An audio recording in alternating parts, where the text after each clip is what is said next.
Halo, Assalamualaikum teman-teman. Mari kita belajar lagi materi PPKN bab yang ketiga untuk kelas 9, Kedaulatan Negara Kesatuan Republik Indonesia. Poin A, hakikat dan teori kedaulatan. Bodin mengatakan bahwa kedaulatan adalah kekuasaan tertinggi untuk menentukan hukum dalam suatu negara. Negara memiliki kekuasaan tertinggi untuk memaksa semua penduduknya agar menaati undang-undang serta peraturan-peraturan atau kedaulatan ke dalam. Adapun kedaulatan ke dalam Indonesia yang termuat dalam Undang-Undang Dasar Negara Republik Indonesia tahun 1945, antara lain sebagai berikut. 1. Melindungi segenap bangsa Indonesia dan seluruh tumpah darah Indonesia. 2. Memajukan kesejahteraan umum. 3. Mencerdaskan kehidupan bangsa. Selain itu, negara juga mempertahankan kemerdekaannya terhadap serangan-serangan dari negara lain dan mempertahankan kedaulatan keluar. Adapun kedaulatan keluar Indonesia dalam Undang-Undang Dasar Negara Republik Indonesia tahun 1945 antara lain sebagai berikut. 1. Ikut serta dalam perdamaian dunia yang berdasarkan kemerdekaan, perdamaian abadi, dan keadilan sosial. 2. Presiden dengan persetujuan DPR menyatakan perang, membuat perdamaian dan perjanjian dengan negara lain. 3. Presiden mengangkat duta dan konsul. Kedaulatan mempunyai sejumlah sifat pokok, yaitu asli, permanen, tunggal, dan tidak terbatas. Terdapat beberapa teori kedaulatan, antara lain 1. Teori kedaulatan Tuhan, 2. Teori kedaulatan raja, 3. Teori kedaulatan negara, 4. Teori kedaulatan hukum, dan 5. Teori kedaulatan rakyat. Teori kedaulatan Tuhan beranggapan bahwa raja atau penguasa memperoleh kekuasaan tertinggi dari Tuhan. Selama abad pertengahan, teori kedaulatan Tuhan berkembang menjadi teori kedaulatan raja. Kedaulatan terletak di tangan raja sebagai penjelmaan kehendak Tuhan. Menurut teori kedaulatan negara, kekuasaan pemerintah bersumber dari kedaulatan negara. Negara dianggap sebagai sumber kedaulatan yang memiliki kekuasaan tidak terbatas. Negaralah yang menciptakan hukum. Berdasarkan teori kedaulatan hukum, kekuasaan hukum merupakan kekuasaan tertinggi di dalam negara. Kekuasaan pemerintah berasal dari hukum yang berlaku. Berdasarkan teori kedaulatan rakyat, rakyat sebagai pemegang kekuasaan tertinggi memberikan sebagian hak-haknya kepada penguasa untuk kepentingan bersama. Poin B. Bentuk dan prinsip kedaulatan negara Republik Indonesia. Berdasarkan Undang-Undang Dasar Negara Republik Indonesia tahun 1945, Indonesia menganut paham kedaulatan rakyat. Amandemen Pasal 1 Ayat 2 Undang-Undang Dasar Negara Republik Indonesia tahun 1945 hendak menegaskan bahwa pemilik kekuasaan tertinggi di negara Indonesia adalah rakyat yang pelaksanaannya sesuai dengan Undang-Undang Dasar. Dalam rumusan sebelum amandemen, kedaulatan rakyat dilaksanakan sepenuhnya oleh MPR.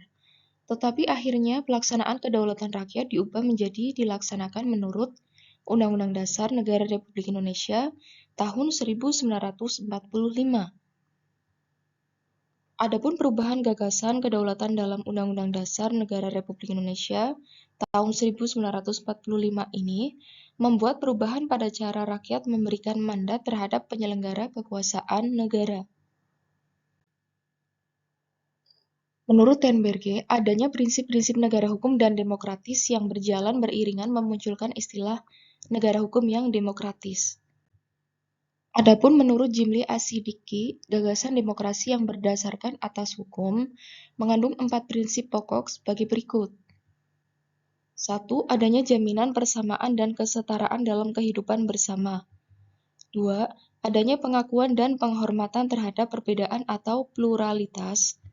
3. Adanya aturan yang mengikat dan dijadikan sumber rujukan bersama. 4. Adanya mekanisme penyelesaian sengketa berdasarkan mekanisme aturan yang ditaati bersama dalam konteks kehidupan bernegara.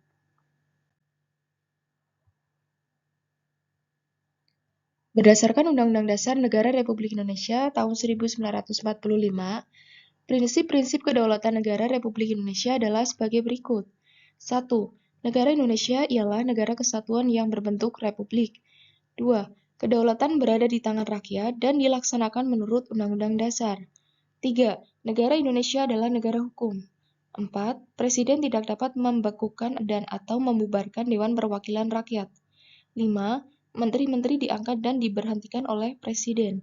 6. Majelis Permusyawaratan Rakyat hanya dapat memberhentikan Presiden dan atau Wakil Presiden dalam masa jabatannya menurut Undang-Undang Dasar tercantum pada pasal 3 ayat 3 Undang-Undang Dasar Negara Republik Indonesia tahun 1945. Poin C. Dinamika perwujudan kedaulatan negara Republik Indonesia.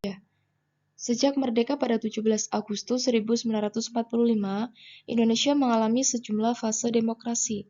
Adapun pembahasannya sebagai berikut. Demokrasi parlementer tahun 1945 hingga 1959. Undang-Undang Dasar Negara Republik Indonesia tahun 1945 menetapkan sistem pemerintahan presidensil dengan kekuasaan yang besar di tangan presiden, meskipun kekuasaan tertinggi berada di tangan MPR. Selama MPR dan DPR belum dibentuk, wewenang kedua lembaga tersebut akan dijalankan oleh presiden dengan nasihat dari Komite Nasional Indonesia Pusat. Pada perkembangan selanjutnya, KNIP melalui badan pekerjanya mengajukan petisi kepada pemerintah, yaitu agar para menteri kabinet bertanggung jawab kepada KNIP, bukan kepada presiden. Pada tanggal 14 November 1945, Presiden Soekarno melantik kabinet parlementer yang pertama dengan Sultan Syahrir sebagai Perdana Menteri. Dengan dikeluarkannya maklumat presiden tersebut, demokrasi di Indonesia berubah dari demokrasi Indonesia dengan sistem pemerintahan presidensil menjadi demokrasi parlementer. Demokrasi terpimpin tahun 1959 hingga 1966. Pemberlakuan kembali Undang-Undang Dasar Negara Republik Indonesia tahun 1945 membawa sejumlah konsekuensi pada aspek ketatanegaraan. Namun pada praktiknya dari tahun ke tahun, kecenderungan yang terjadi justru tidak mengarah kepada penegakan Undang-Undang Dasar secara benar, melainkan kecenderungan menumpukan kekuasaan di tangan presiden. Dengan sistem demokrasi terpimpin, Presiden Soekarno menjadikan berbagai lembaga negara di bawah presiden. Hal yang paling mencolok adalah dikeluarkannya produk hukum yang mengangkat Soekarno sebagai presiden seumur hidup. Demokrasi Pancasila tahun 1966 hingga 1998. Setelah masa kepemimpinan Presiden Soekarno berakhir dan diganti dengan pemerintahan Orde Baru yang dipimpin oleh Presiden Soeharto, hal yang digaungkan adalah melaksanakan Undang-Undang Dasar Negara Republik Indonesia tahun 1945 dan Pancasila secara murni dan konsekuen. Demokrasi Pancasila masa reformasi tahun 1998 hingga sekarang. Pada masa reformasi, demokrasi yang dikembangkan tetap demokrasi Pancasila, tetapi dengan perbaikan pelaksanaan dan peraturan-peraturan. Dalam suatu negara diperlukan struktur lembaga negara yang dapat menunjang jalannya pemerintahan. Adapun lembaga-lembaga negara yang terdapat dalam Undang-Undang Dasar Negara Republik Indonesia tahun 1945, yaitu sebagai berikut. 1. Majelis Permusyawaratan Rakyat atau MPR, 2. Presiden, 3. Dewan Perwakilan Rakyat atau DPR, 4. Badan Pemeriksa Keuangan atau BPK, 5. Mahkamah Agung atau MA, 6. Mahkamah Konstitusi atau MK, 7. Dewan Perwakilan Daerah atau DPD, dan 8. Komisi Yudisial atau KY. Baik teman-teman, terima kasih. Semoga materi ini bermanfaat. Sampai jumpa di video berikutnya. Wassalamualaikum warahmatullahi wabarakatuh.